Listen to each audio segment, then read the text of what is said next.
Tay? Tay? Nasaan po kayo? Nandito ako sa silong. Inaayos ko ang kulungan ng mga manok natin. Tay! May sasabihin po ako sa inyo! Pupunta po ako dyan!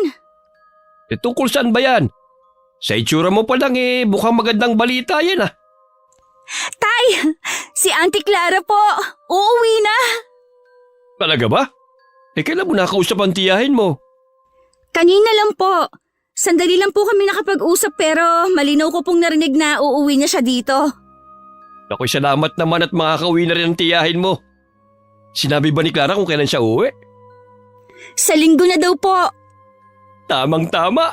Wala kang pasok noon. Mapaghahanda natin ang pag-uwi niya. Ipagluluto ko siya ng tinolang manok. Oo nga, Tay. Tsak, namimiss na ni Auntie ang mga luto natin dito. Dumating ang araw ng linggo ng pagdating ng tiyahin ko. Kami lang ng itay ang nakakaalam. Minabuti kasi namin kung wala kaming pagsasabihan. Baka makarating pa sa dating asawa ni Auntie ang pag-uwi niya. Madaling araw namin siya sinundo sa airport sa Manila. Gabi pa lang nun bumiyahe na kami. Nanghiram lang si tatay ng L300 kay Ninong Victor na nakatira sa kabilang barangay. Pagdating sa airport, 3 oras din ang hinintay namin bago dumating si Auntie Clara.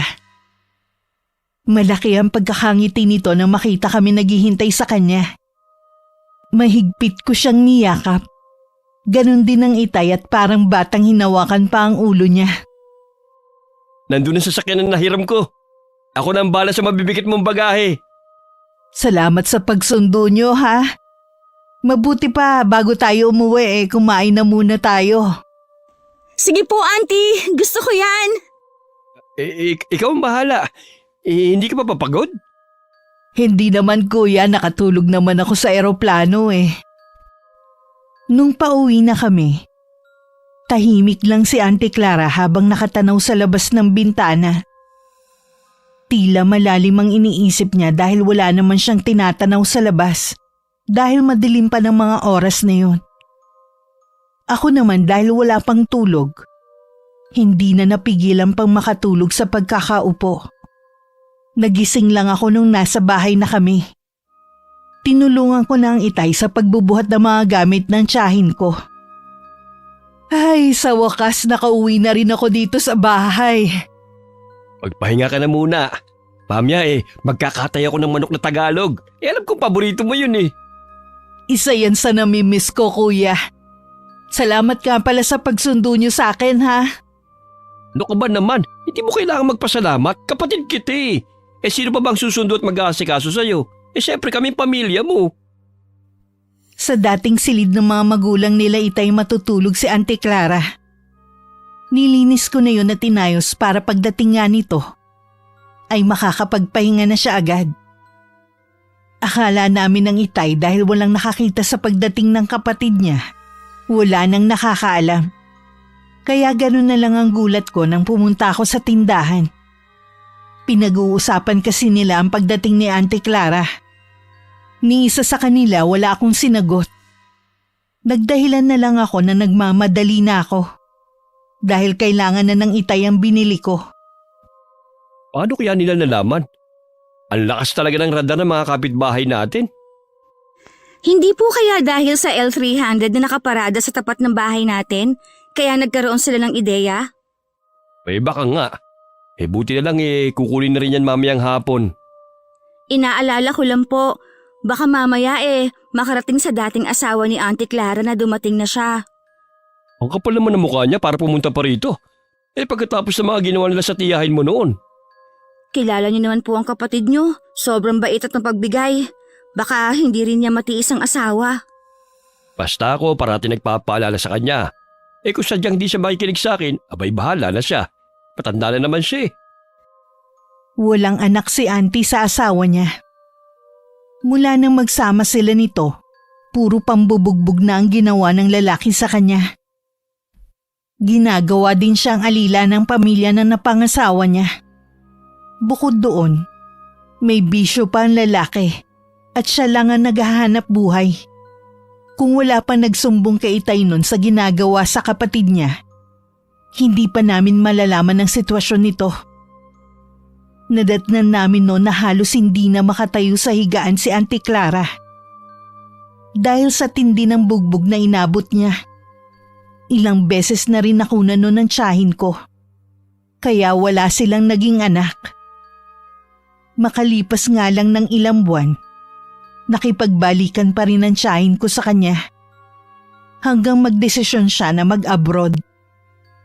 Pero lahat na naipundar niya ay napunta lang sa bisyo ng asawa. Sa kabila ng sakripisyo niya, hindi pa rin nagbago ang asawa niya. Ano ba yung iniisip mo? Naalala ko lang po yung hirap na pinagdaanan ni Auntie Clara noon. Nalulungkot din ako dahil ni isa sa mga pinagbuntis niya noon hindi nabuhay. Sana may kasama siya ngayon sa pagtanda niya. Nandito naman tayo eh. Hindi natin siya pababayaan. Oo naman po, hindi ko po kayo pababayaan. Di bali nang hindi ako makapag-asawa. Nako, yan ang wag mong gagawin. Pambihira ka. Gusto ko rin naman magkaroon ng apo. Biro lang po yun, Tay. Siyempre po, gusto ko rin magkaroon ng pamilya balang araw. Naiiling na lang ang Itay na lumabas muna ng bahay para katayin ng isa sa mga manok na alaga niya. Ako naman sinilip ko ang tiyahin ko sa kwarto nito. Mahimbing pa rin itong natutulog ng mga sandaling yun. Lalabas na sana ako ng bahay nang makita kong paparating ang asawa ni Auntie Clara, na si Uncle Andres. Agad kong tinawag ang Itay na kasalukuyang tinatanggalan ng balahibo ang manok. Sabi ko ako na lang ang magtutuloy sa ginagawa niya. Anong ginagawa mo rito? Bayaw, nabalitaan ko kasi na dumating na pala si Clara. Kaya ka ba nandito? Gusto ko sana siya makausap eh. Nandiyan ba siya sa loob? Nagpapahinga pa ang kapatid ko. Bumalik ka na lamang sa ibang araw. Bakit kailangan pa sa ibang araw? Ha? Tawagin mo siya para makapag-usap kami. Bastos ka rin, no? Nasa pamamahay kita. Huwag mo kong asta na ugaling kanto mo, ha? Ano ba masama sa sinabi ko, ha? Asawa ko naman si Clara. Bakit kailangan mo siyang itago sa akin? Asawa mo na siya ngayon? Di ba matagal na kayong hiwalay? Hiwalay lang kami dala sa ibang bansa siya. Pero mag-asawa pa rin kami. Para ka talagang linta no? Kasi may pakinabang ka ngayon sa kapatid ko. Kaya dumidikit ka na naman sa kanya. Hindi ko yata gustong tabas ang dila mo, bayaw ah. Anong linta ang pinagsasabi mo? Mag-asawa kami ni Clara. At may karapatan ako kung ano ang meron siya. Bilib din ako sa kakapalan ng mukha mo. Talaga bang hindi mo ako titigilan sa pang-insulto mo? Andres! Kuya Oscar! Ano nangyayari dito? Clara! Asawa ko! Mabuti naman lumabas ka na. Eto kasing kuya mo eh. Naghahamon ng away eh. Ano ba kasi ang ginagawa mo rito? Nabalitaan ko kasi dumating ka na, Clara. Kumusta ka na? Maayos naman ako, kita mo naman siguro. Yun lang bang pinunta mo rito? Gusto rin sana kitang makausap eh. Yung tayong dalawa lang sana. Kung bobulahin mo na naman ang kapatid ko, hindi ako papayag. Ano ba ang pakialam mo sa amin, ha? Bakit ba ang init ng dugo mo sa akin? Wala naman akong ginagawang masama sa'yo, ah. May gana ka pa talaga magtanong? Kuya Oscar, nakikiusap ako. Huwag na kayong mag-away. Para naman kayong mga bata eh. Ilang beses na kitang sinabihan, Clara. Sobrang pagpapakatanga na lang kung magpapauto ka na naman sa lalaking to. Hayaan mo na kami makapag-usap, kuya. Walang nagawa ang Itay kundi iwanan muna sila. Hindi naman pinapasok ni Auntie Clara ang asawa nito sa bahay. Sa labas na lang sila nag-usap. Hindi naman nagtagal ay umalis na rin ang tiyuhin ko. Seryoso ang Itay habang nagluluto. Marahil nakikinikinita na nito ang mangyayari. Magkaganon man, hindi pa rin maiwasan ng Itay na madismaya nang marinig mismo sa kapatid ng plano. Sigurado ka na ba sa desisyon mong yan? Oo, kuya. Mag-asawa pa rin naman kami ni Andres. Hindi naman siguro masama kung magsasama ulit kami. Nagbago na naman daw siya. Ilang beses ko na yung narinig sa'yo noon. Ni konte hindi nagbago yang si Andres. Noon yun. Ngayon matanda na siya. Baka napag-isip-isip niya na wala namang dadamay na iba sa kanya kundi ako. Pero Clara, pag-isipan mo pa rin ang desisyon mong yan. Baka mamaya pagsisihan mo na naman yan. Buo na ang pasya ko, kuya. At saka isa pa, nahihiya naman ako na makisiksik dito sa inyo. May uuwian naman akong asawa. Ano ngayon? Kapatid kita. Natural lang nakupkupin ka namin. Gusto ko rin naman dito kaya lang Mas nangingibabaw ang pagmamahal mo sa asawa mo. Gusto ko siyang bigyan ng pagkakataon, kuya. Baka nga totoo na nagbago na siya. Kung alam mo lang ang mga pinagagagawa niya nung nasa abroad ka. Sabi niya puro lang daw yung paninira sa kanya dahil sa mga taong may inggit sa kanya. Naniwala ka naman sa kanya. Sa'yo nga malupit siya. Nakalimutan mo na ba yung mga pananakit niya sa'yo? Siya ang may kasalanan kung bakit ka ilang beses nakunan. Huwag na nating balikan yun, kuya. Matagal na yung tapos. Ang mahalaga ang ngayon. Nagsisisi na si Andres at handang magbago. Ang hinihingi lang naman niya sa akin ang patawarin ko siya. Pwede mo naman siyang patawarin Pero bakit kailangan mo pang makisama sa kanya? Gusto ko rin na may matawag na pamilya kahit wala kaming anak. Sa tingin ko hindi ko na mapagbabago pa ang isip mo. Sana lang wag mong pagsisiyan ang desisyon mong yan. Nung araw na paalis na ang tiyahin ko sa amin, wala ang itay sa bahay. Alam kong sinadya niya yun. Para hindi makita ang pag-alis ng kapatid niya. Kahit ako nalulungkot at kinausap ko rin ang tiyahin ko sa plano niya. Pero buo na talaga ang desisyon niya. Hindi ko rin maiwasan na mag-alala sa magiging kalagayan nito kung sakali. Ingatan at alagaan niyo po ang sarili niyo. Oo, iha. Alagaan mo rin ang itay mo, ha? Bawasan na rin kamo niya ang paninigarilyo. At hindi yun maganda sa kalusugan niya. Opo, lagi ko naman po siyang pinapaalalahanan. Dumalaw po kayo sa amin ha. Kapag may problema kayo, huwag kayo magdalawang isip na lumapit sa amin.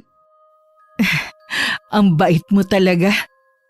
Kung nabuhay lang sana ang isa sa pinagbubuntis ko noon, kaedad mo yun. Para ko na po kayong nanay, kaya mahal ko kayo. Huwag kang malungkot, madalas akong dadalaw dito.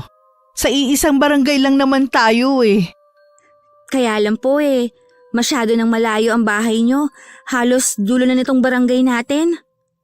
Pwede mo naman akong dalawin dun kung hindi ka abala. Ayos lang naman yun sa tsuhin mo. Sige po, kapag pinayagan ako ni tatay dadalawin ko kayo sa inyo. O paano? Nandito na si Andres. Hindi ko na mahihintay ang tatay mo. Pakisabi na lang sa kanya ha. Ikaw na lang ang bahalang mamahagi ng mga pasalubong ko sa mga kapitbahay natin. Ako na pong bahala sa mga yon. Tutulungan ko na po kayo sa pagkakarga sa mga gamit niyo sa tricycle. Kinarga ko na ang 2 maleta sa tricycle. Ang tsuhin ko naman ay ang mga kahon na alam kong mga pasalubong ng tiyahin ko. Niyakap ko pa si Auntie Clara bago siya sumakay sa tricycle. Hindi rin ako agad umalis sa kinatatayuan ko, habang tanaw ko pa ang sinakyan nila. May 1 oras na sigurong nakakaalis si Auntie Clara nang dumating naman ang itay. Nakalis na ba ang Auntie Clara mo? Opo tay, kanina pa. Saan po ba kayo galing? Sa bahay ng Ninong Victor mo. Hindi naman po yata mahalagang ipinunta niyo kina Ninong Victor Gusto niyo lang yata umiwas. Mabuti na yung wala ako dito nang umalis yung tiyahin mo. Baka kasi may masabi pa akong hindi maganda Magkasamaan lang kami ng loob. Hindi ko po maiwasang mag-alala kay Auntie Clara. Tingin ko po hindi na magbabago ang asawa niya Yun din ang tingin ko Baka ubusin lang nun ang pera ni Clara. Pero wala na tayong magagawa. Matigas ang ulo ng tiyahin mo tay, iniwan na po pala ni Auntie Clara yung mga pamimigay niya sa kapitbahay. Tayo na lang daw po ang bahala. Sa kabila ng mga pinagdaanan niya, hindi pa rin niya nakakalimutan ng mga taga rito. Sadya naman po talagang mabait at mapagbigay si Auntie Clara. Oo, totoo yan. Na inaabuso naman ni Andres at ng pamilya niya. Ipagdasal na lang po natin ha, maging maayos ang kalagayan ni Auntie Clara sa piling ng asawa niya. Oo nga. O sige na, ipamigay mo na yung mga pasalubong ng tiyahin mo sa mga kapitbahay natin. Magpapatuka lang ako ng mga manok. Agad naman akong sumunod sa inuutos sa akin ng itay. Tuwang-tuwa naman ang mga kapitbahay namin sa mga ibinigay ko sa kanila. Maging ang mga batang nakatanggap ng mga tsokolate. Ipapaabot ko na lang po ang pasasalamat ninyo kay Auntie Clara kapag dumalaw siya dito sa amin. Umalis na kasi siya kanina sinundo nung asawa. Matulin na lumipas ang isang buwan. Hindi pa rin dumadalaw sa amin si Auntie Clara. Wala rin kaming balita sa kanya. Kahit hindi nagsasalita ang itay, alam ko naman nag-aalala rin siya. Malimit ko din siyang makitang nakatanaw sa labas ng bintana at tila malalim ang iniisip. Tay? Nakapagsaing ka na ba? Opo, Maya-maya na siguro. Maaga pa naman iniisip niyo siguro si Auntie Clara, no? Hindi ko maiwasan na hindi siya isipin. Mahigit 1 buwan na rin mula na umalis siya rito sa bahay. Kaya hanggang ngayon wala pa rin tayong balita. Gusto ko po sana siyang puntahan sa kanila. Kaya alam po sabi niyo hayaan na natin si Auntie Clara nang dumalaw sa atin. Baluarte na kasi ng pamilya ni Andres sa lugar na yon. Noon pa, hindi ko na sila gusto. Kaya ayaw kita mapagawi doon. Ayos lang naman siguro siya doon. Baka nga po masaya na ang Auntie Clara. Bilin ko naman po sa kanya kapag may problema siya, huwag siya magdadalawang isip na pumunta dito. Sa bagay nga. Sige na, maghain ka na at makapaghapunan na tayo. Opo, huwag na po kayo mag-isip ng kung ano-ano. Ayos lang si Auntie Clara sa kanila. Tingin ko naman na panatag na rin ang kalooban ng itay dahil sa sinabi ko. Lingid sa kaalaman namin. Kasalukuyang dumadanas ng matinding kalbaryo ng mga sandaling yon si Auntie Clara. Hindi ako naniniwala na ito lang inaitatabi mong pera! Nasaan ang pera mo? Saan mo tinatago?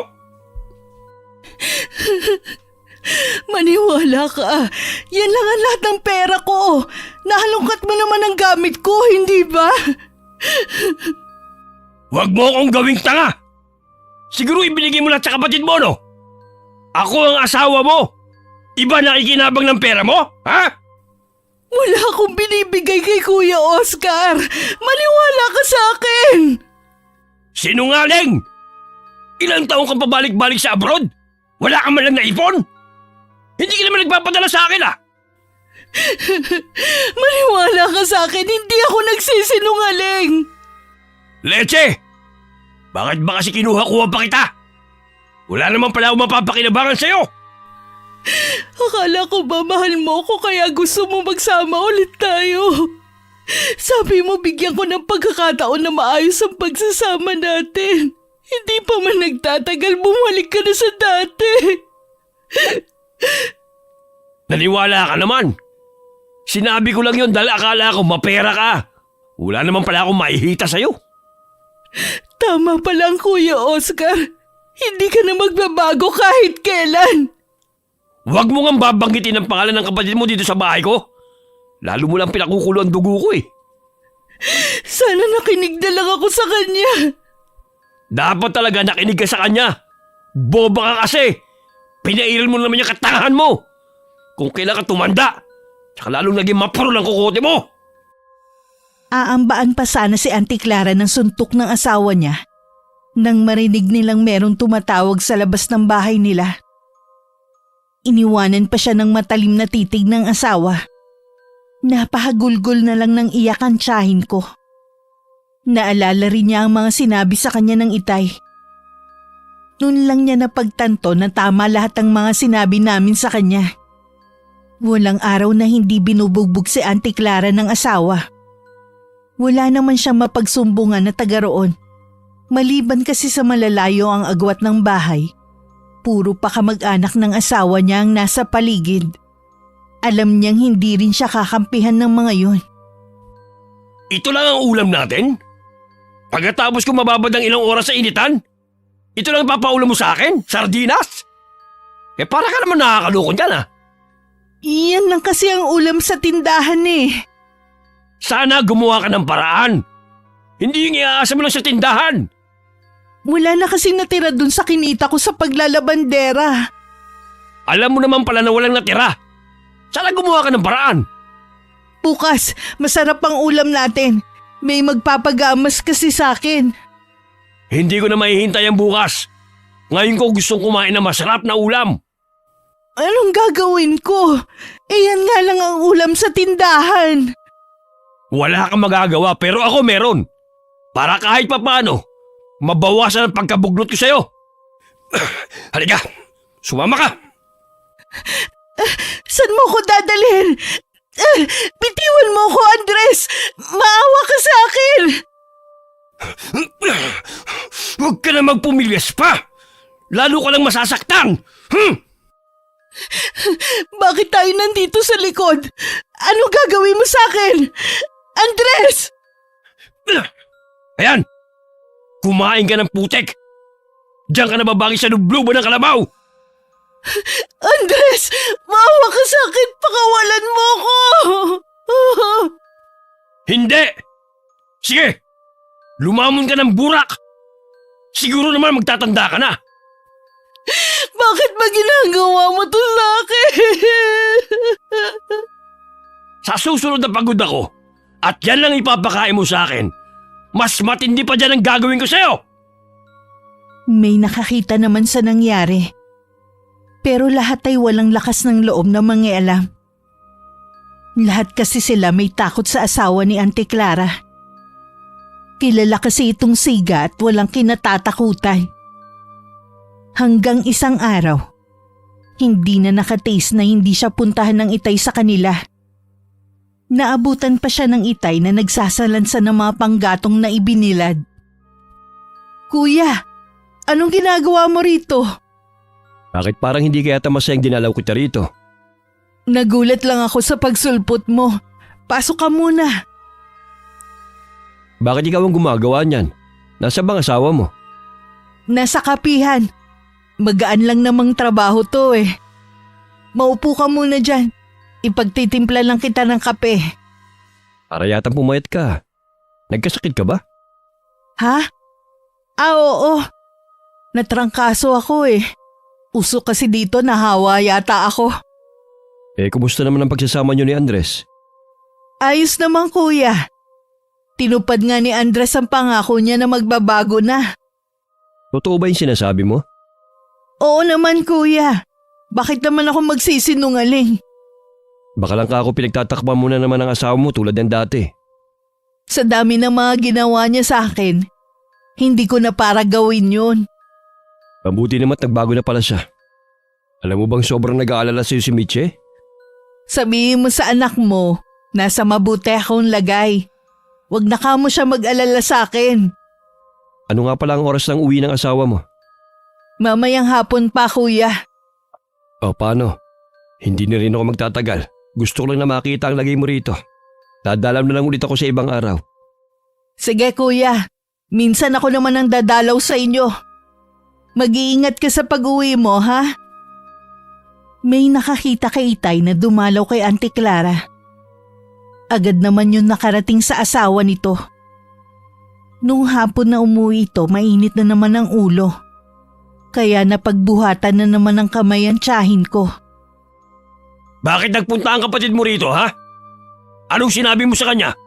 Nagsumbong ka, ano? Hindi. Wala akong sinumbong sa kanya. Kaya lang naman siya nagpunta dito para dumalaw. Yun lang ang dahilan. Oras na malaman kung nagsumbong ka sa kanya, papatayin kita. At ang kapatid mo, idadamay ko na rin ang pamangkin mo. Hindi ako magsusumbong. Pangako yan. Huwag mo lang silang idamay pa. Siguraduhin mo lang na hindi ka magsusumbong sa mga ginagawa ko sa'yo. Bago ka pa niya masakluluhan, naibaon na kita sa lupa. At saka ako sila isusunod. O ano pang kinutunga-tunga nga mo dyan? Pagsilbihan mo na ako! Agad naman nang tumalima si Auntie Clara sa takot na masaktan muli. Pinagtimpla niya muna ng kape ito at saka minasahe habang nakaupo. Hindi naman mawala ang kaba sa dibdib ko. Kahit sinabi pa ng itay na nasa maayos naman na kalagayan ng tiyahin ko.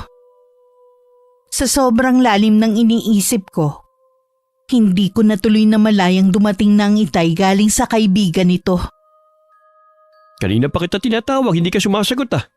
Akala ko tuloy umalis ka ng bahay. Pasensya na, Tay. Hindi ko po narinig ang pagtawag nyo. Ano ba kasi yung ginagawa mo? Wala naman po, iniisip ko lang kasi si Auntie Clara eh. Di ba sinabi ko naman sa'yo, nasa maayos ang kalagayan. Mukha naman nagsasabi siya ng totoo eh. Ay, ewan ko ba, Tay? Iba talaga ang kutob ko eh. Ang mabuti pa, sa susunod na pagdalaw ko sa kanya, sumama ka. Para ikaw mismo makakita sa kalagayan ng tiyahin mo. Mabuti pa nga po, Tay. Kailan po nating dadalawin si Auntie Clara? Baka sa 1 linggo na. Busy kasi kami ng Ninong Victor mo eh. Ano po bang pinagkakaabalahan nyo ni Ninong Victor? Parati na lang po kasi kayong magkasama eh. Naghahanap kasi siya ng lupa dito sa barangay natin. Gagawin niyang manukan at akong gagawin niyang caretaker. Di ba maganda yun? Oo nga po, Tay. Hindi na kayo lalayo para magtrabaho, tsaka hindi ganun kabigat. Yun na nga eh. Kasi sabi ko sa Ninong Victor mo, mula nung ma-mild stroke ako, hirap na ako sa mabibigat na trabaho. Kaya talagang malaking tulong sa atin kung sakali matutuloy ang kanyang manukan. May nakita na po ba kayong lupa? Meron na. Kaya nga yun ang pupuntahan namin para makausap yung may-ari.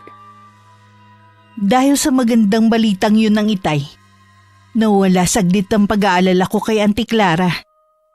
Hanggang tuluyan na ngang nawaglit sa isipan ko. Naging abala na rin kasi ako sa panadirya. Ito ang negosyong itinayo namin ng kaibigan ko. Hindi alam ng itay na pera ni Auntie Clara ang ginamit kong pampuhunan doon. Gusto kasi ng tiyahin ko na may mapupuntahan ng pera nito. Para kung sakali man na hindi na siya maaaring magtrabaho sa abroad, ay meron siyang aasahan. Wala akong alam na isa sa ikinagagalit ng asawa ng tiyahin ko ay kung saan napunta ang pera nito. Mabuti pa magpahinga ka na, Andres. Lasing ka na eh. Huwag mo nga akong pinakikialaman. Ipokrita ka rin no? Akala mo kung sino kang mabait. Kung kanino mo naman inahabilin yung pera mo. Andres, hindi ba sinabi ko naman sa'yo na ubos na sa'yo at sa pamilya mo ang lahat ng perang dala ko? Wala na talaga akong perang tinatago. Sinungaling! Hindi mo ako mapapaniwala sa mga sinasabi mo! Andres! Saan ka pa ba pupunta? Magpahinga ka na lang dito! Tuloy-tuloy lang sa pag-alis ang asawa ng tiyahin ko. Nakiusap naman siya sa isa nitong pinsan na sundan ng asawa. Nag-aalala kasi siya na baka kung mapano to sa daan. Hindi rin kasi makasunod si Auntie Clara. Dahil baka sa kanya ang matinding sugat na tinamo. Dahil sa pagbuhos sa kanya ng mainit na tubig nung isang araw. Nag-aalala siya na baka may makakita at makarating kay itay ang nangyari. Dumiretso sa bahay namin ang lasing na asawa ni Auntie Clara. Sa daan pa lang sumisigaw na ito. Bakit ka nang gugulo rito? Mabuti naman bayaw! Hinarap mo ako! Akala ko hindi mo ako haharapin eh. Kaya pala ang lakas ng loob mong pumunta rito dahil nakainom ka. Ano naman? Hindi na ba tayo pwede mag-usap ngayon? Sabihin mo na kung anong kailangan mo. Tapos umalis ka na. Nakakaya sa mga kapitbahay. Gusto ko lang malaman kung saan napunta ang pera ni Clara. Hindi ba ikaw at ang pamilya mong nakinabang sa pera ng kapatid ko noon? Bakit mo sa akin hinahanap? Ang tinutukoy kong pera, itong huli siyang nag-abroad. Alam mong hiwalay na kami at walang komunikasyon. Gusto ko lang malaman kung nasa na ang pera ng asawa ko. Hindi ko alam ang sinasabi mo. Huwag ka na nga magmangmangan pa, bayaw. Kilala ko si Clara. Masinop yun sa pera. Wala siyang pagbibigyan kundi ikaw at anak mo lang. Bakit hindi si Clara ang tanungin mo? Alam ba niya na nandito ka ngayon? Tinanong ko na siya at sabi niya wala na siyang pera. Yun naman pala eh. Baka sa'yo at sa pamilya mo lang naubos ang pera ng kapatid ko. Dahil kami, walang natatanggap na pera sa kanya. Pareho talaga kayong sinungaling. Mabuti pa, Wally. Iuwi mo na tong pinsan mo. Baka hindi ako makapagpigil kung ano pa magawa ko sa kanya. Hinila naman ito ni Mang Wally pagkatapos humingi ng dispensa kay Itay. Nagpupumiglas pa si Uncle Andres. Pero dahil sa kalasingan, nagawa naman itong hilahin na pauwi ng pinsan. Naiiling pang pumasok ng bahay ang Itay. Ang kapal ng mukha para paghanapan tayo ng pera? Tay, alam kaya ni Auntie Clara na sumugod dito ang asawa niya? Baka hindi niya alam. Imposible naman kasi na hindi niya pipigilan si Andres sa pagsugod dito.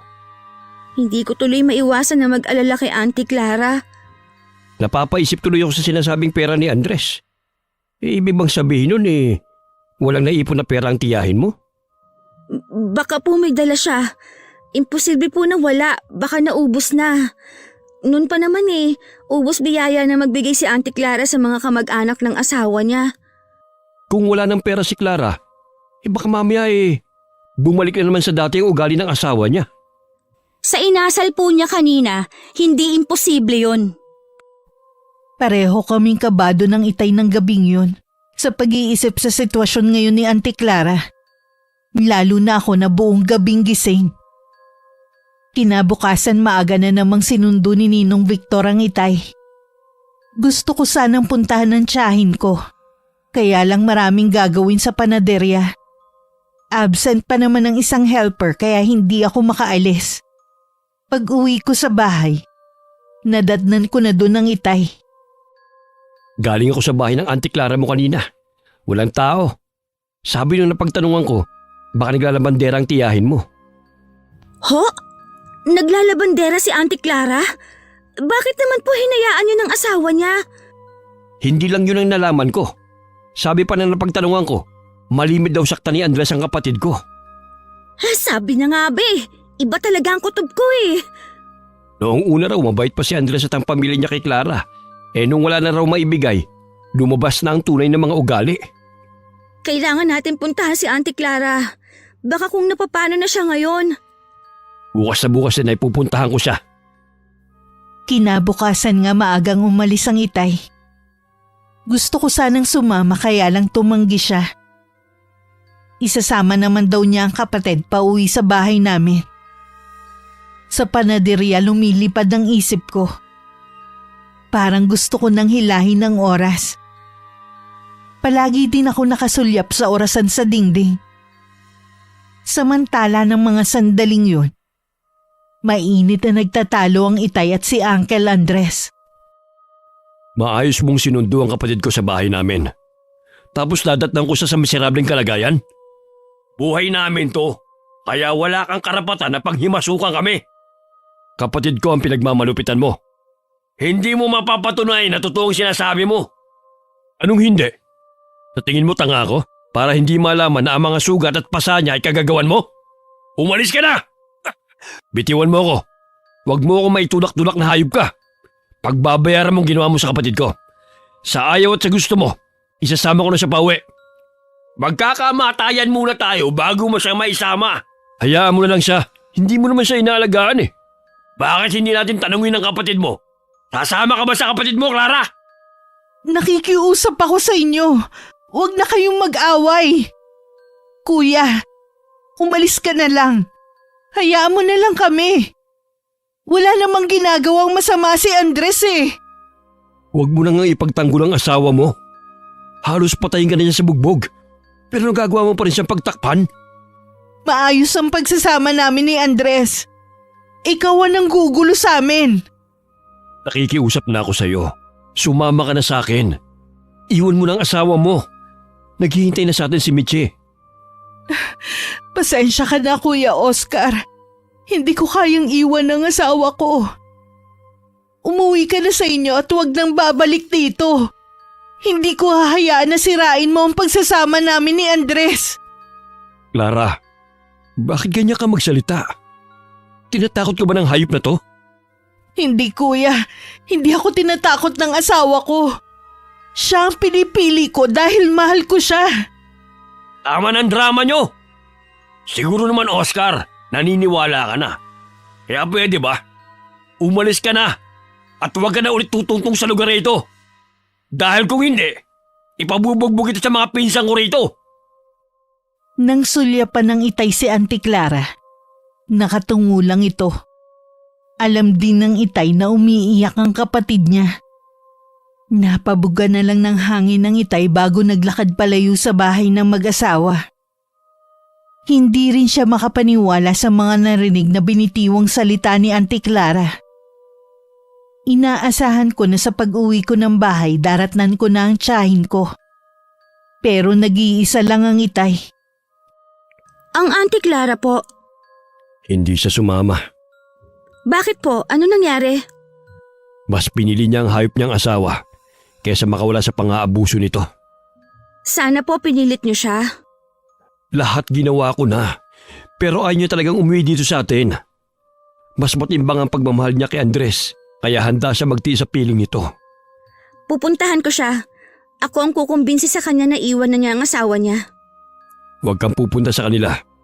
Wala ka na rin namang magagawa pa eh. Nakapagdesisyon ang tiyahin mo. Hayaan na lang natin siya. Tay naman! Baka naman mas lalo lang mapahamak si Auntie Clara kung pababayaan natin siya. Hindi naman natin siya pinabayaan. Yun ang kagustuhan niya. Desisyon niya magtiis kasama ang asawa niya. Baka naman po tinatakot lang siya. Yun din ang akala ko. Pero natitiyak ko na siya mismo ang ayaw sumama.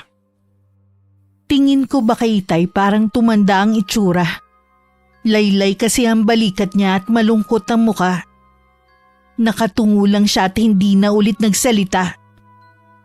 Sa huli na pag-isip-isip ko na tama ang itay. Baka nga mas mahal talaga ni Auntie Clara ang asawa. Kaya hindi niya to maiwan.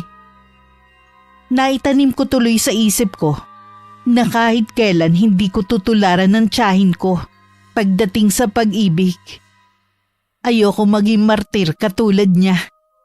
Pinagtuunan ko na lang ng atensyon ng panaderya. At ang itay naman ang manukan na ipapatayo ni Ninong Victor.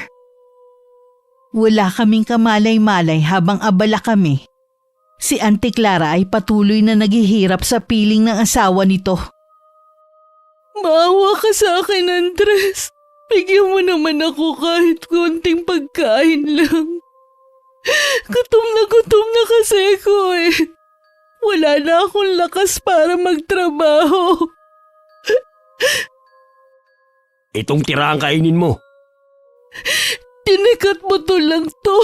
Hindi naman ako aso o pusa para pakainin mo nito. Maawa ka naman sa akin.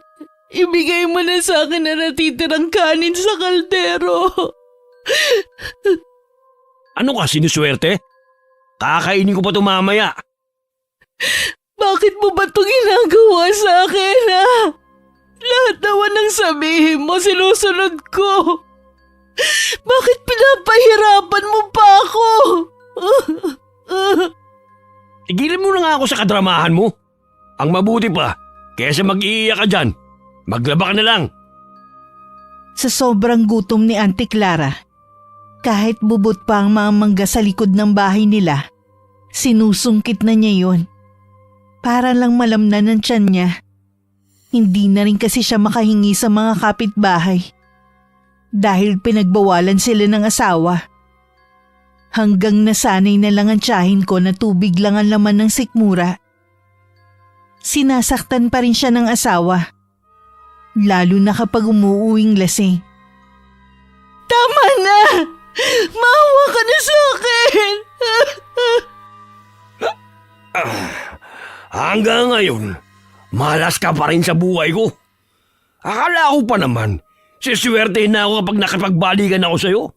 Ayun pala, mas dobling kamalasan ang mararanasan ko. Kaya tama lang sa'yong mamatay! Dahil sa matinding pambubugbog na inabot ni Auntie Clara, bigla na lang siyang nabuwal at nawalan ng malay. Natigilan naman ang asawa nito at nahinto sa ere ang hawak nitong sinturon. Tila nawala rin ng kalasingan. Clara? Gumising ka, Clara! Napatay ko yata siya. Pero huminga pa naman siya. Clara! Clara, gumising ka! Huwag mo naman akong takutin! Sa matinding takot ni Uncle Andres, basta na lang niyang iniwan ang tiyahin ko at saka kumaripas ng takbo palayo ng bahay. Ang isang tagaron naman na hindi niya kamag-anak ang biglang kinutubay na baka may nangyari sa bahay ng mga to. Kaya dali-dali niyang tinawag ang asawa at pinuntahan nila ang bahay. Nadatnan nga nilang walang malay ang tiyahin ko. Habang ginagamot ng babae si Auntie Clara, ang asawa naman nito ang pumunta sa bahay namin para ipaalam ang nangyari. Papunta pa lang kami ng Itay, hindi ko na mapigilan na mapaiyak. Lalong lumakas ang pagpalahaw ko nang makita ko ang kalagayan ng tiyahin ko. Auntie Clara! Diyos ko! Bakit ginawa sa'yo ng uncle yan? Kumising na po kayo. Dadalhin ka namin sa ospital. Sabi na mag-asawang gumamot sa tiyahin mo. Kahit hindi na raw natin siya dalhin sa ospital. Hindi maaari, Tay. Tingnan mo nga ang itsura ni Auntie Clara. Naiintindihan kita na sobra ka nag-aalala. Ganun din naman ako.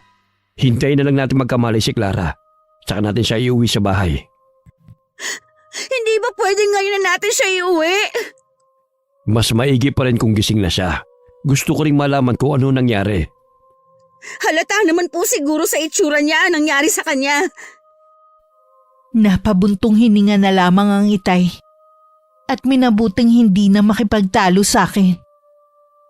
Iyak pa rin ako ng iyak sa tabi ni Auntie Clara. Napakuyom ang kamay ko sa unting-unting pag-ahon ng galit sa dibdib ko. Hindi nagtagal nagkamalay na rin ang tiyahin ko.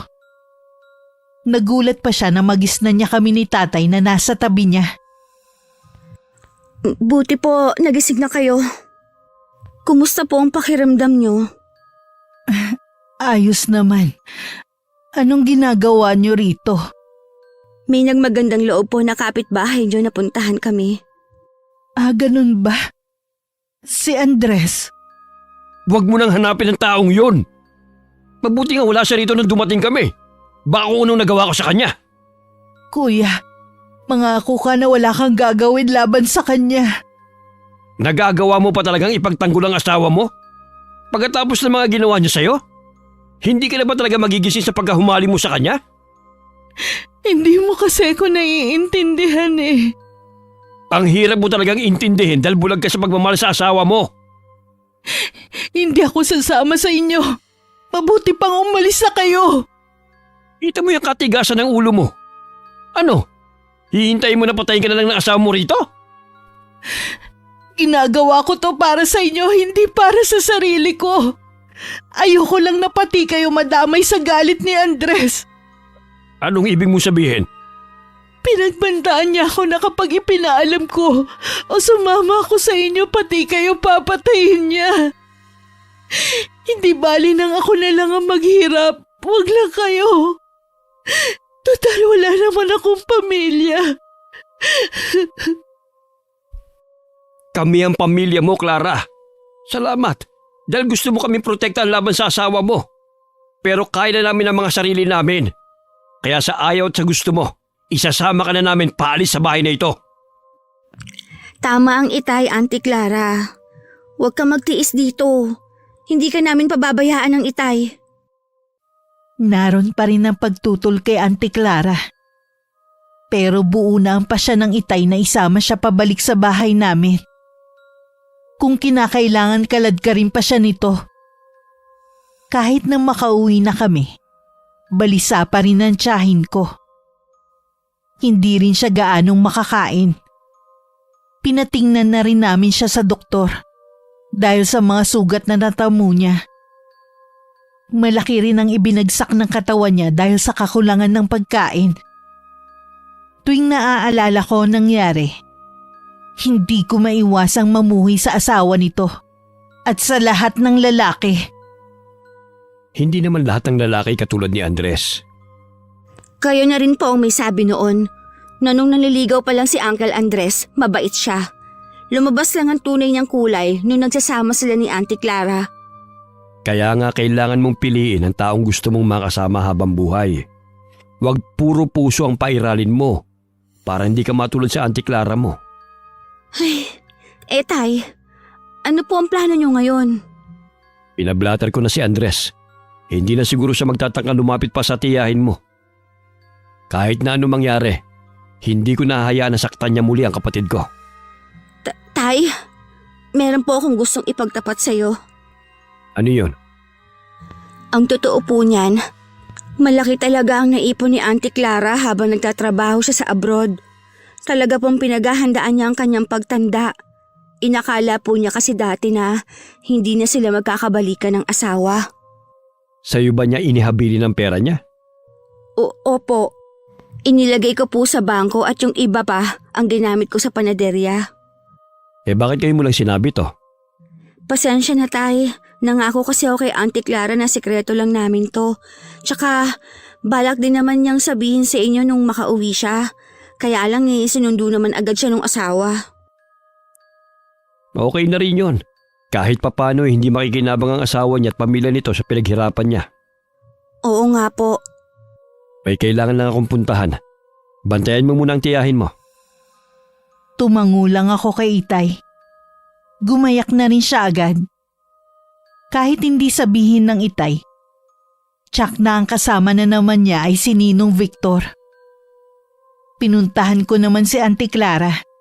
Nang marinig kong gising na siya, tinatawag ako. Nagugutom na po ba kayo? Ikukuha ko po kayo ng pagkain. Mamaya na. Busog pa naman ako eh. Ang Itay mo? Kasama po ni Ninong Victor. Malimit po sila magkasama dahil sa manukan. Mabuti naman kahit papano eh. May pinagkakaabalahan ng Itay mo. Oo nga po. Maiba nga pala ako. Kumusta na ang panadirya? Ayos lang po. Kapag magaling na kayo dadalhin ko kayo para makita nyo kung saan napunta ang pera nyo. Hindi ako nagkamali na sa'yo ko ipagkatiwala ang pera ko. Alam kong ilalagay mo yun sa mabuti. Gusto ko po kasi na kapag hindi nyo na kaya magtrabaho, ma-enjoy nyo ang perang pinaghirapan nyo. Para sa atin yun. Kayo lang talaga ang pamilya ko eh. Auntie, bakit nyo po hinahayaan na saktan kayo ni Uncle Andres? Ganun nyo po ba siya kamahal na kahit parating kayong binubugbog ayos lang sa inyo? Nung bago pa lang kami nagsasama, ganun siguro ako kabulag sa pagmamahal. Pero nitong huli na sumama ako sa kanya, naisip ko lang na bigyan pa siya ng pagkakataon na magbago pa. Pero mas lumala pa siya kaysa dati. Ibig lang pong sabihin nun, hindi na siya magbabago. Sagad na hanggang buto ang kanyang kasamaan. Huwag na nga natin siyang pag-usapan pa. Sige po, ano po bang gusto niyong pagkwentuhan natin? May ilang oras din kami nagkwentuhan ni Auntie Clara ng kung ano-ano lang. Nung makaramdam siya ng gutom, tsaka ako siya binigyan ng pagkain. Kapansin-pansin na mahina pa rin siyang kumain. At laging dinadaing ang pagsakit ng tiyan kapag napapasobra ang kain. Marahil bunga yun ng gutom na naranasan nito. Pinagpahinga ko na rin siya pagkatapos. Inasikaso ko na lang ang ibang gawain sa bahay. Wala kaming kaalam-alam nun. Nalihim palang nagmamasid sa di kalayuan si Uncle Andres. Habang nagsasampay ako ng damit, biglang dumating ang asawa ni Auntie Clara. Anong ginagawa niyo dito? Nasaan si Clara? Hindi niyo po siya maaaring makita. Umalis na po kayo. Huwag kang makialam dyan. Clara! Clara! Lumabas ka dyan! Hindi po kayo pwedeng pumasok na lang basta sa bahay namin. Umalis na po kayo. Huwag kang makialam dito. Problema mag-asawa to. Hindi ko hahayaan na makuha niyo ulit si Auntie Clara. Manang-mana ka talaga sa tatay mong pakialamero. Nagmamalasakit lang po kami kay Auntie Clara. Kaya kami nangingialam. Sa ayaw at sa gusto mo, babawiin ko ang asawa ko. Tumabig ka dyan! Andres! Huwag mo naman saktan ang pamangkin ko! Nandiyan ka lang pala. Sumama ka sa akin pa uwi. Dahil kung hindi, pareho ko'y malilintikan ng babaeng to. Auntie Clara, wag po kayong sasama sa kanya. Mapapahamak lang po kayo. Anong mapapamak ang pinagsasabi mo dyan? Asawa ko si Clara. Ako lang ang pwede magdesisyon kung sasama siya. Sinasaktan niyo lang naman siya. Tatawag ako ng tulong. Hindi ako makakapayag na mailabas niyo siya sa bahay namin. Saan ka pupunta, ha? Aray ko! Bitiwan niyo buko! Madali ka naman palang kausap eh. Halika na! Auntie Clara, wag po kayong sumama sa kanya. Tumahimik ka nga dyan. Malapit ka ng buminggo sa akin. Ang kapal na mukha niyong manakot sa sarili naming pamamahay.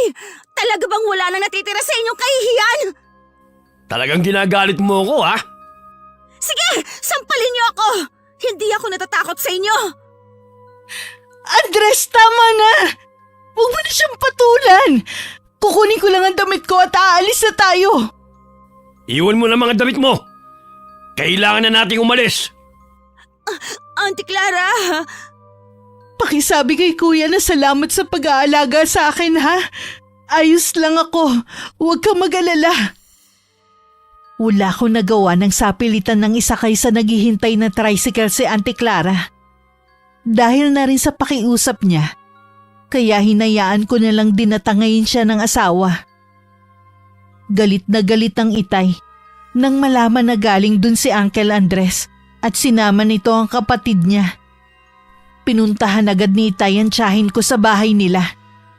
Pero wala siyang nadatnan doon. Mukhang sa iba sila umuwi. saan kaya niya dinala si Auntie Clara? Kasalanan ko to eh. Sana nakipagmatigasan na lang ako. Kung ginawa mo yan, malamang sinaktan ka ng hayop na yon. Hindi siya magdadalawang isip na gawin yon. Saan natin sila hahanapin? Humingi na ako ng tulong sa barangay. Hinahanap na nila ang tiyahin mo. Maghahanap din ako. Huwag po kayo masyadong magpakapagod. Alam niyo na masama na sa kalusugan niyo yun eh. Huwag ka mag-alala sa akin. Malakas pa ako sa kadabaw.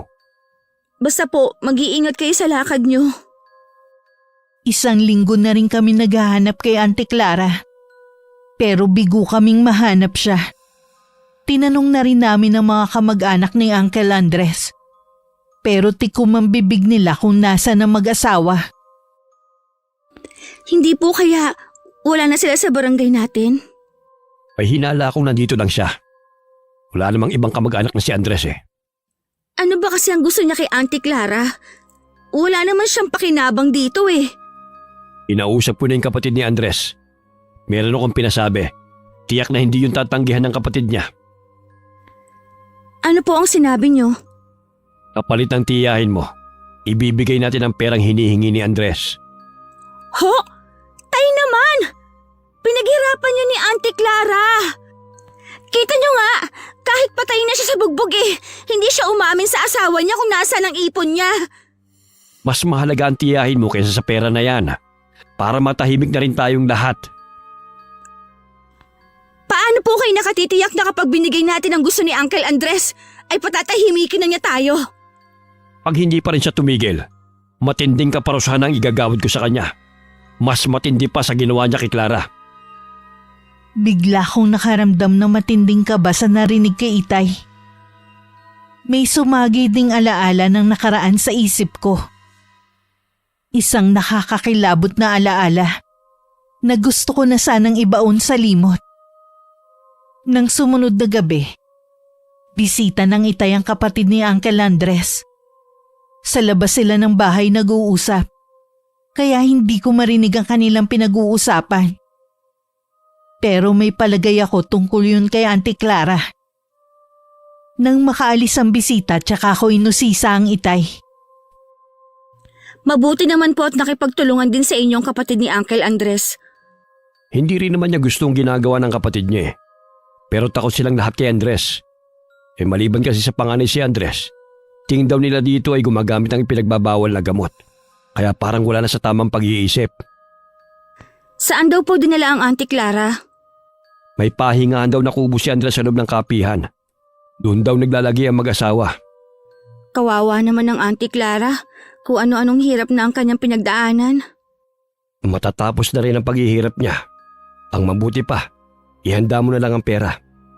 Opo, Tay. Nang araw ding yun pinuntahan ng itay ang kubo na sinasabi ng kapatid ni Uncle Andres. Pagdating niya doon, naghihintay na ang mag-asawa. Hindi na nag-aksaya ng panahon ng itay. Agad na niyang ibinigay ang pera para maiuwi na ang Auntie Clara. Pero bago umalis sa lugar na yun, nagbabala muna ang itay kay Uncle Andres. Siguraduhin mo lang na hindi ka na manggugulo pa sa amin. Dahil kung hindi, pagsisisihan mong susunod mong gagawin. Huwag mo nga akong takutin, bayaw. Alam mong wala akong kinatatakutan na kahit na sino. Huwag mo akong hamunin. Baka balang araw, kainin mo rin yung mga sinabi mo. Ang dami mo pang satsat. Umalis na nga kayo. Halika na, kuya. Umalis na tayo dito. Gusto ko nang makauwi sa atin. Oo, Clara. Uuwi na tayo. Dahil sa labis na panghihina, binuhat na lang ng itay ang kapatid niya. Halos butot balat na lang kasi ito. Tiniis din ng itay ang masangsang na amoy na nagmumula sa kapatid. Nang makarating sa bahay, naiiyak na niyakap ko si Auntie Clara. Lalo kami napaiyak na malaman ng mga pinagdaanan nitong hirap sa kamay ng asawa. Halos bumaliktad din ang sikmura ko. Nang marinig ko kung anong kinakain nito para lang magkaroon ng konting lakas. Ang tanging nagbibigay lamang daw dito ng pag-asa ay kami, na sana bago siya malagutan ng hininga, makita at mayakap niya kami ni tatay. Aalagaan ko po kayo. Kailangan niyo pong mabawi ang nawalang lakas ninyo. Pangako po. Hindi na po kami papayag ng itay na makuha ka pa ni Uncle Andres. Ayoko nang bumalik doon. Ayoko na talaga. Hindi na po kayo babalik doon. Sa ngayon po, kailangan ko po muna kayong malinisan tapos kakain po kayo, ha? Oo, bigyan mo ko ng maraming pagkain, ha? Opo. Napansin namin ang kakaibang ikinikilos ni Auntie Clara. Minsan matino naman siyang kausap. Minsan naman ang dami niyang nakakalimutan. 50 anyos pa lang siya, pero nag-uulyanin na siya. Yun siguro ang resulta ng kalupitan na dinanas niya sa kamay ni Andres. Hindi nga po siya pwedeng iwan mag-isa. Minsan po kasi lumalabas siya ng bahay eh. Baka mamaya mawala siya. Huwag mong hayaan na mawala siya sa paningin mo, ha? Opo, Tay. Buti nga po at bumabalik na sa dati ang katawan niya. Salamat sa pag-aalaga mo sa kanya. Para ko na pong nanay si Auntie Clara. Hindi po ako magsasawa na alagaan siya. Mamaya ay mag-iihaw ako ng hito. Paborito rin niya yun eh. Bumili kasi ako kay Ato. Mamaya raw ihahatid niya rito. Kasalukuyang nasa tapat ng bintana si Auntie Clara. Pinapanood niya ang mga batang naglalaro sa kalsada. Dahil wala namang masyadong dumadaang sasakyan, madalas talaga sa daan naglalaro ang mga to. Nilapitan naman siya ng itay at nakipagkwentuhan muna rito. Sabi ni Michi malakas ka na raw kumain. Hindi mo na raw sinusukang kinakain mo. Oo, kuya. Hindi na kasi sumasakit ang tiyan ko kapag kumakain ako. Mabuti naman. Magsabi ka lang kung ano pang gusto mong kainin, ha? Ipagluluto ka ni Michi o di kaya ako. Wala ko request ng pagkain. Hindi naman ako maselan eh. Kung ano lang nandyan, ayos na sa akin yun. Oo nga pala. Tumawag ang isa nating kapatid na si Ping. Kinukumusta ka? Hindi ko na sinabi sa kanyang nangyari sa'yo. Ayoko kasi mag-alala pa siya. Tama lang ang ginawa mo, kuya. Kasalanan ko naman ang nangyari sa akin. Ayoko naman damay pa. Wala kang kasalanan. Nagmahal ka lang ng maling tao. Ay, sana huwag gumaya sa akin si Miche. Dasal ko na sana makahanap siya ng matinong lalaki. Iba-iba naman ang kapalaran ng tao. At isa pa, matalino yung si Michi. Hindi siya basta-basta maiisahan. Kaya huwag ka nang umiyak. Dapat lagi ka na ng masaya. Pasensya na. Hindi ko talaga maiwasan eh. Alam kong hindi madaling kalimutan ang nangyari sa'yo. Lalo't paulit-ulit yung trauma. Pero gusto namin, sa kabila ng pinagdaanan mo, maranasan mo pa rin ang tunay na kaligayahan na nararapat para sa'yo.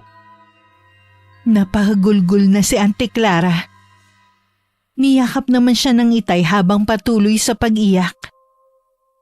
Hinagod-hagod pa niya ang likod ng kapatid.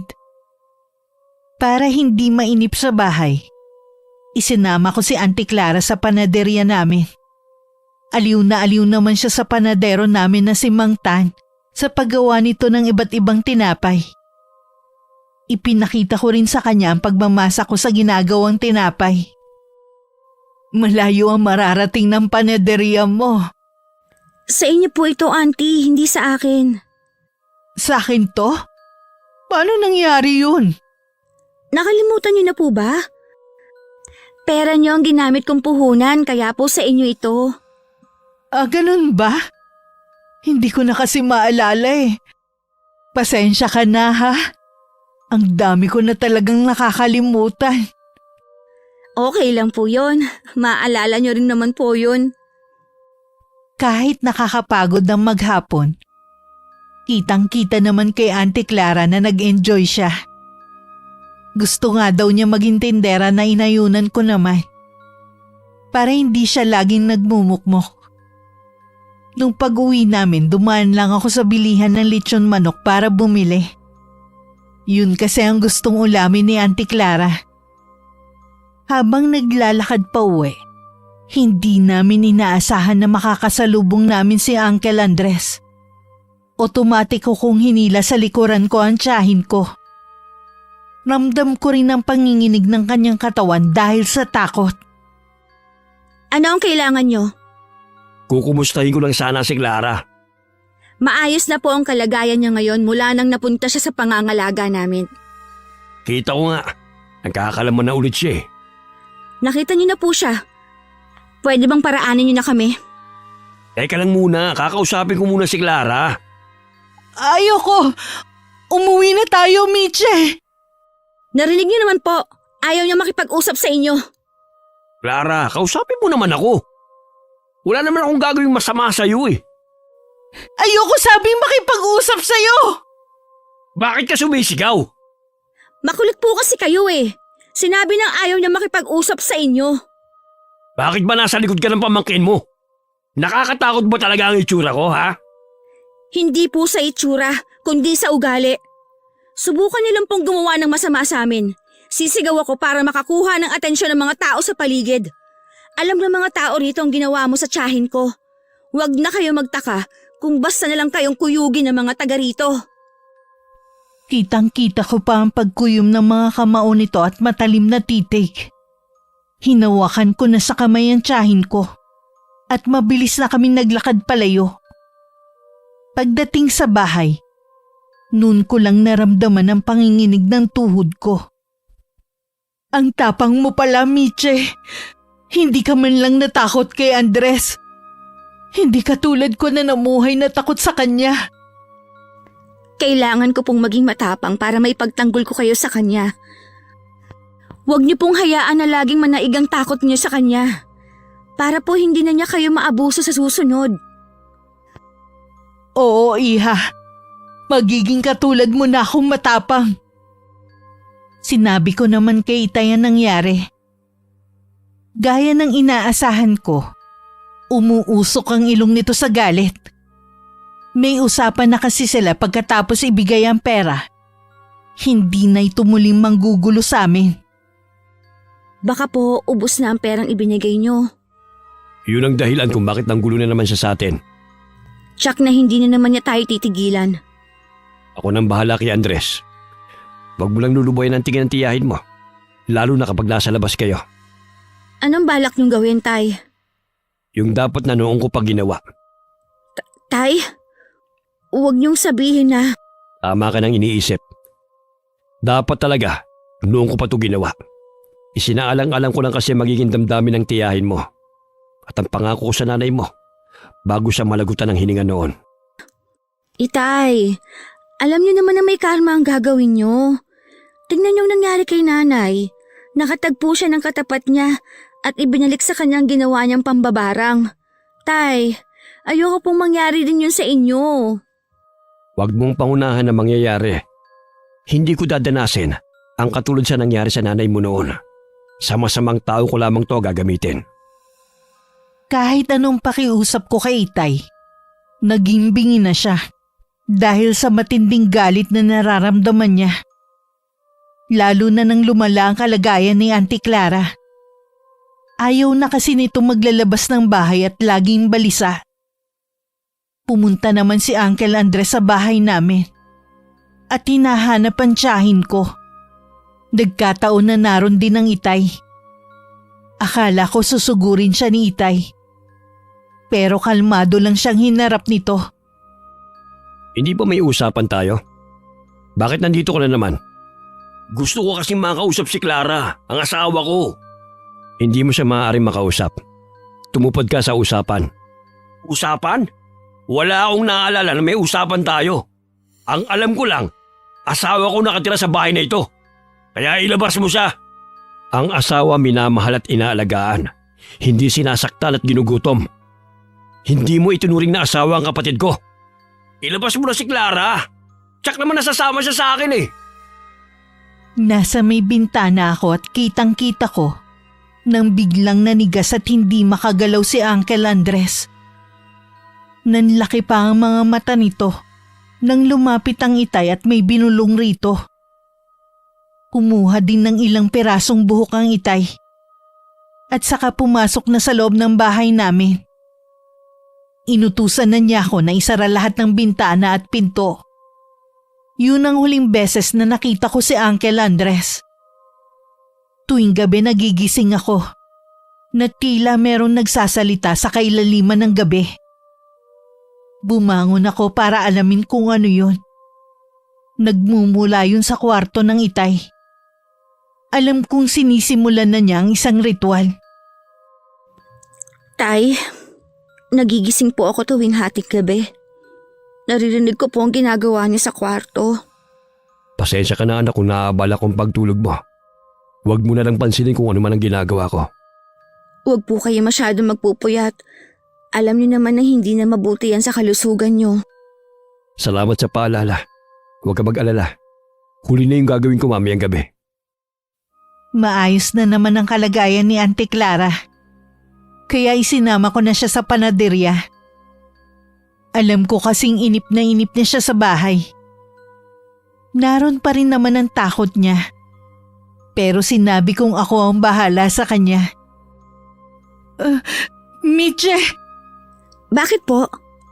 Nandito si Andres! Dito lang po kayo sa likod ko. Ako na ang bahalang humarap sa kanya. Hanggang dito ba naman manggugulo kayo? Akala ko pa naman, tuluyan na kayo nawala. Galing ako sa bahay niyo. Walang tao. Kaya dito na ako tumuloy. Umalis na po kayo. Kung ayaw niyong ipadampot ko kayo sa mga tanod na nagpapatrolya. Hindi ako nandito para manggulo. Kailangan ko lang si Clara. Ano? Kailangan niyo ang tiyahin ko? Anong gagawin niyo? Sasaktan niyo na naman siya? Pwede ba, Iha? Hayaan mo muna kami mag-usap na mag-asawa. Iba po yata ang tono ng pananalita ninyo. Mukhang mabait kayo ngayon Pero hindi po pwede. Hindi niyo maaaring kausapin si Auntie Clara. Nakikiusap ako. Sinabi na nga... Sige na, Mitche. Kakausapin ko na siya. Pero Auntie, baka mamaya kung anong gawin niya sa inyo. Dito lang naman kami mag-uusap eh. Alam ko namang nandyan lang kayo. Hindi niyo ko pababayaan. Ay, sige na nga po. Pero bilisan niyo lang po ang pakikipag-usap niyo. Tumangulang si Auntie Clara. Habang nag-aayos ako ng mga tinapay, hindi ko inaalis sa kanila ang paningin ko. Noon ko lang napansin na biglang bumagsak ang katawan ni Uncle Andres. Nangangalumata din ito. Tanda ng hindi pagkakatulog sa gabi. Nakasuot din ito ng mahabang manggas kahit napakainit ng panahon. Hindi ko alam kung bakit bigla na lang nalungkot si Uncle Andres. At bigla ring bumagsak ang balikat nito. Nang makaalis siya, tsaka ko naman kinausap si Auntie Clara. Ano daw po ang kailangan niya sa inyo? Humihingi siya ng kapatawaran sa mga nagawa niya. Gusto niyang umuwi na ako sa kanya. Pagkatapos ng mga ginawa niya sa inyo, gusto niya naman niya bumalik kayo sa kanya?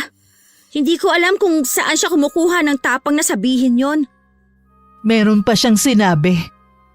Hindi ko alam kung paniniwalaan ko. Ano pa po bang sinabi niya? May palagay daw siyang may kumukulam sa kanya. Sino naman po kayang gagawa nun? Tsaka, totoo po ba ang kulam? Mahirap ang magbintang lalo't marami siyang nakakaaway. Sa totoo lang hindi ako naniniwala sa kulam o barang. Ako din po, hindi naniniwala sa kulam. Tsaka, walang ganyan dito sa lugar natin. Wala nga tayong manggagamot mangkukulam pa kaya. Yun ang sinabi ko sa kanya. Pinayuhan ko rin siya na itigil na ang bisyo niya. Baka kako yun ang dahilan kung bakit siya nagkakasakit. Hindi yung kulam na sinasabi niya. May sakit po pala siya, kaya siya nangangayayat ng husto. Naaawa man ako sa kanya, pero mas nangingibabaw ang takot sa puso ko. Sabi ko ipagdarasal ko na lang siya para sa agaran niyang paggaling. Magbalik loob na rin siya dapat bago mahuli ang lahat. Wala talagang alam si Auntie Clara na may alam sa karunungang itim ang itay. Ang inay ko kasi ang may lahing mambabarang. Pero sa kabila ng totoong pagkatao ng inay, minahal siya ng itay at tinanggap ng buo. Ang inay din na nagturo kay itay nun kung paano gumamit ng itim na kapangyarihan.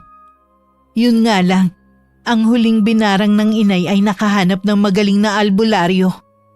Kaya ibinalik sa kanya ang sumpang ginawa niya. Yun ang ikinamatay ng inay nun. Kasabay ng pagtalikod nun ng itay sa itim na kapangyarihan.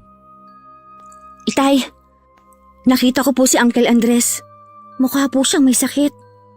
Nagagawa pa niya talagang gumala sa kabila ng nararamdaman niya.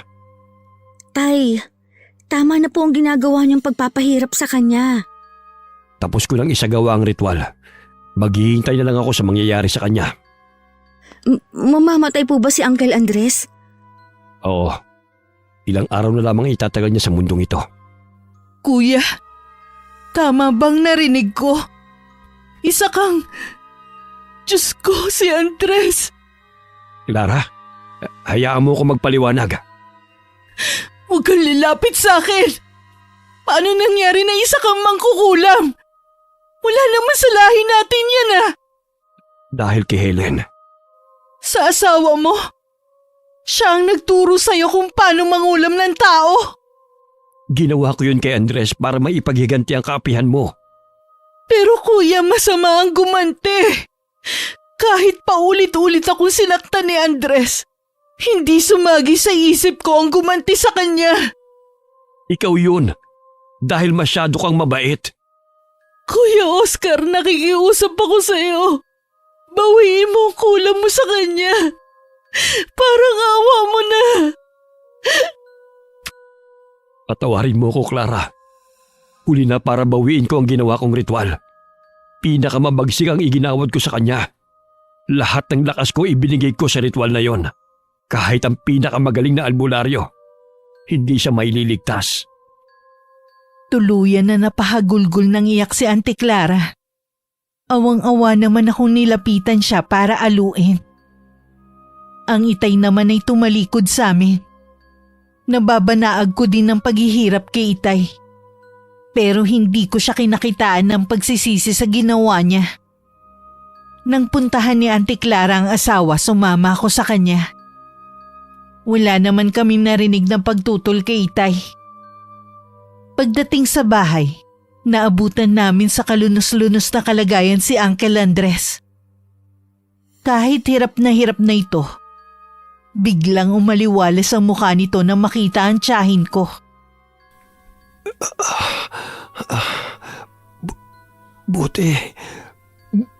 Buti naman, dinalaw mo ako. Nararamdaman ko na hindi na ako magtatagal. Salamat at ikaw ang huli kong masisilayan.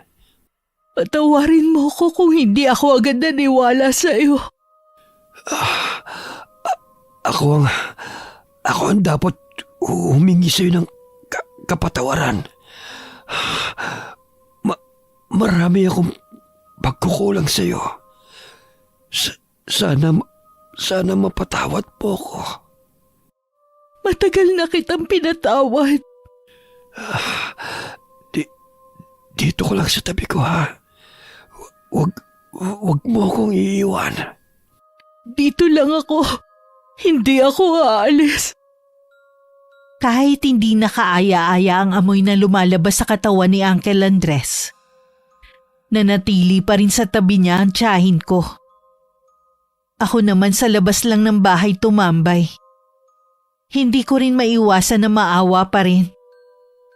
Kahit pala gaano kasama ang isang tao, kapag nasa miserable na itong kalagayan, hindi pa rin maiwasan na mas mangibabaw ang awa. Ilang sandali lang narinig ko na ang pagpalahaw ni Auntie Clara. Nang sumilip ako, nakita ko may salagubang na may manipis na tali sa paa ang lumabas sa bibig ni Uncle Andres. Hindi yun mapapansin ni Auntie Clara dahil nakayakap siya sa asawa. Dahil sa masangsang na amoy na lumalabas sa katawan ni Uncle Andres, agad na ring ipinalibing ang katawan niya. Nagpaiwan naman si Auntie Clara sa bahay nila. Hindi pa raw siya handang makita ang Itay. Kumusta ang Auntie Clara mo? Nagluluksa pa rin po siya hanggang ngayon. Gusto rin po niya mapag-isa muna. Alam ko na hindi pa rin niya ako napapatawad. Tatanggapin ko ang galit niya. Pero hindi ako nagsisisi sa ginawa ko. Mas gusto ko pang anihin ang galit niya kaysa hayaan siya magdusa sa piling ni Andres. Mahal po kayo ni Auntie Clara. Balang araw po mapapatawad din niya kayo. Mabait ang kapatid ko. Alam ko na mapapatawad din niya ako. Dahil abala ang isip ko kay Auntie Clara, hindi ko napagtuunan ng pansin ang tila pamumutla ng Itay. 1 linggo na mula nang mailibing si Uncle Andres, pero hindi pa rin bumabalik dito sa bahay ang tiyahin ko. Minsan dinalaw ko siya para mangumusta. Dito na ulit ako titira. Sayang kasi tong bahay kung hahayaan ko na lang mabulok. Galit pa rin po ba kayo kay Itay? Hindi na ako galit sa kanya. Napatawad ko na siya. Balak ko nga siyang dalawin kapag natapos ko na ang mga ginagawa ko rito sa bahay. Siyak po na matutuwa ang Itay sa sinabi niyo. Alam ko po na labis na nalulungkot ang Itay dahil alam niyang nagalit kayo sa kanya. Si Andres nga na maraming kasalanan na ginawa sa akin napatawad ko.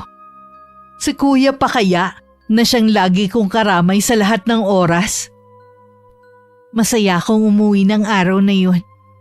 At sinabi ko agad kay Itay ang mga napag-usapan namin ni Auntie Clara. Tuwang-tuwa naman ang Itay at napaluha pa nga siya. Akala daw niya hindi na siya mapapatawad ng kapatid niya.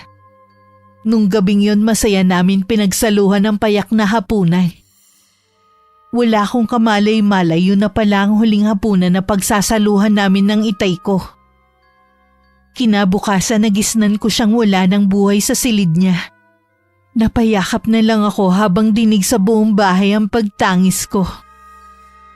Nung araw ng libing dumating si Uncle Ping ang isa pa nilang kapatid. Naging madamdamin ng huling sandali ng paghahatid namin kay Itay sa huling hantungan. Halos hindi na ako bumitaw sa kabaong niya. Dahil mag-isa na lang ako sa bahay, nagpa siya si Auntie Clara na samahan ako. Sa paglipas ng mga taon, marami ako natutunan sa mga naganap sa buhay namin ng pamilya ko. Kahit gaano pala kalaki ang kasalanan ng isang tao, mas piliin pa rin natin ang magpatawad. Piliin din natin maging masaya. Dahil hindi natin alam kung hanggang saan na lang ang itatagal natin sa mundong ito. Wakas. Tay? Tay? Nasaan po kayo? Nandito ako sa silong!